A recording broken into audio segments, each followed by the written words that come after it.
Commander Marcus Chen stood on the bridge of the UES Defiance, watching the Zephyrian armada materialize through hyperspace like deadly metallic flowers blooming in the void.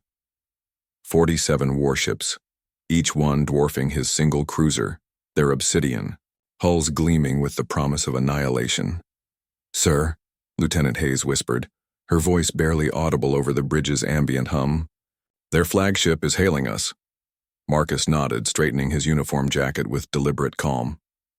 Around him, his crew exchanged nervous glances. The Zephyrians had never bothered with communication before. They simply arrived, conquered, and moved on. 3 colonies had already fallen to their methodical advance through human space. The main screen flickered to life, revealing the angular features of Admiral Kethfor, the Zephyrian commander whose name had become synonymous with terror across the outer rim. 4 arms crossed behind his elongated torso, 6 eyes arranged in perfect symmetry across his wedge-shaped skull. "Human vessel." Kethvor's voice carried the mechanical precision of his translator implant. "You are outnumbered beyond reason. Your surrender will be noted."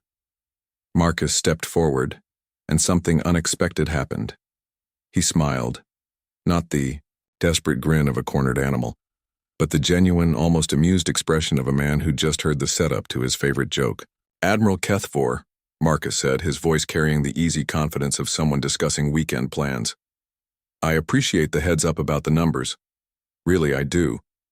But I'm afraid I'm going to have to decline your generous offer." The aliens' 6 eyes blinked in sequence, a sign of confusion that Marcus had learned from intelligence briefings. "You misunderstand your situation, human. We have 47 ships to your 1. "Actually," Marcus said, his smile widening, "I think you misunderstand yours." He gestured to Hayes, who began inputting commands with practiced efficiency. "You see, Admiral, you've made a fundamental error. You've assumed that numbers are the only variable that matters in warfare."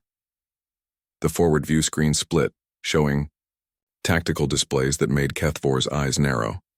Marcus continued speaking as the data streamed across the screen. "For the past 6 months, while you've been conquering our colonies, we've been studying you. Every engagement, every tactical pattern, every technological signature. You're efficient, I'll give you that. Ruthlessly so. But efficiency without adaptability? That's just sophisticated predictability." Marcus began to pace, his hands clasped behind his back like a professor delivering a lecture. "Your ships always approach in the same formation, a perfect geometric pattern that maximizes firepower coverage. Your weapon systems charge in synchronized pulses to prevent power fluctuations. Even your hyperspace exits follow mathematical models based on gravitational efficiency." Kethvor's mandibles clicked, an expression of growing irritation. "Your point, human?" "My point," Marcus said, still smiling, "is that you're not fighting a battle. You're performing a routine. And routines, Admiral, can be choreographed." He nodded to Hayes again. Throughout the ship, systems hummed to life with purposes the Zephyrians couldn't yet comprehend. 5 months ago, my engineers began work on something we called the Conductor Protocol. Not a weapon, per se, but a symphony of electromagnetic pulses, gravitational field manipulators, and holographic projectors, all designed around one simple principle. If you can predict the dance, you can lead it. The Defiance began to move, not away from the Zephyrian fleet, but into its midst. Marcus watched Kethvor's expression shift from confusion to alarm as his perfectly ordered formation began to adjust. "Your ship's formation algorithms are trying to compensate for our presence," Marcus explained conversationally. "But our holographic projectors are creating false sensor readings. Your computers think they're detecting 17 more ships in positions that require constant tactical adjustment." The Zephyrian fleet began to shift, ships moving with mechanical precision to maintain their optimal attack formation against targets that existed only as photons and electromagnetic noise. "The beauty of it," Marcus continued, "is that you're doing exactly what your programming tells you to do. Maintaining perfect formation, optimizing firing solutions, balancing power distribution. You're following your protocols to the letter. On the tactical display, The Zephyrian ships had begun to move in an intricate pattern, like dancers responding to music only they could hear. But it wasn't music. It was mathematics. Gravitational fields carefully modulated to trigger their navigation systems, holographic projections that led their sensors on a precisely choreographed misdirection. And the best part? Marcus's smile had evolved into something almost predatory. Your synchronized weapons charging cycles? They're synchronized to our schedule now. The first Zephyrian ship disappeared in a brilliant flash as its own weapons system overloaded, triggered by a resonance cascade that the Defiance's computers had calculated down to the microsecond.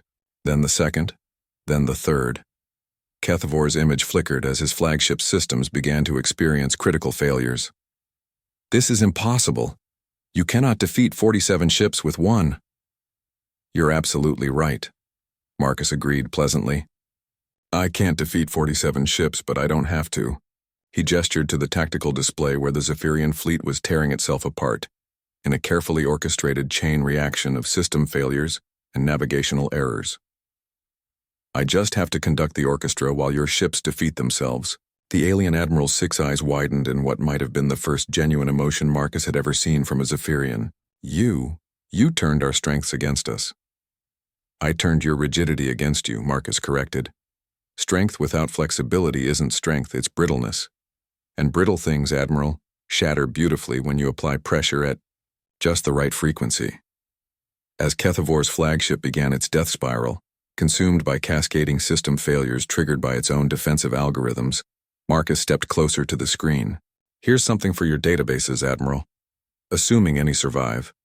Humans don't win wars by being stronger or faster or more technologically advanced. We win by being more creative, more adaptable, and occasionally more beautifully, audaciously insane than our enemies can predict. The transmission cut as the flagship exploded in a cascade of exotic matter and twisted metal. Marcus turned to his crew, who were staring at him with expressions of awe and terror. In the space of 5 minutes, a single human cruiser had orchestrated the destruction of an entire Zephyrian armada without firing a single shot. Hayes, he said, his smile never wavering, set course for the next colony on their invasion route. I suspect they'll want to hear about this. As the Defiance turned toward hyperspace, Marcus allowed himself one last look at the debris field that had once been the Zephyrian fleet. Somewhere in that wreckage lay the shattered remains of their mathematical certainty, their technological superiority, their rigid belief in the supremacy of numbers. The battlefield had indeed become his stage, and humanity had just performed its greatest trick, turning the enemy's perfection into their most devastating weakness.